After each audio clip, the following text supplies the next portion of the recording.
we are solving clockwise and anti-clockwise problem solvings. If a person facing to north వైపు facing చేసినప్పుడు he rotates 90 degrees clockwise. మనం clockwise అన్నప్పుడు plus symbol, anti clockwise అన్నప్పుడు minus symbol వేసుకోవాలి. So plus 90 degrees minus 90 degrees plus 45 degrees minus 45 degrees అలా clockwise anti clockwise వేసుకున్నప్పుడు plus then he rotates 135 degrees clockwise direction. Then finally he rotates anti-clockwise directions 90 degrees.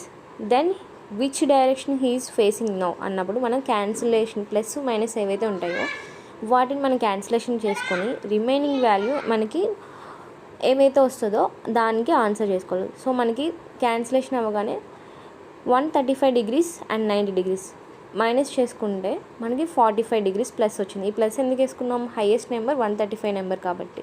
So 45 degrees north వైపు facing ఉంది కాబట్టి 2 votes అన్నారు కాబట్టి మనము north వైపు 30 degrees ఇలా షార్ట్ 30 degrees తీసుకున్నామంటే మనకి నార్త్ ఈస్ట్ డైరెక్షన్ వస్తుంది.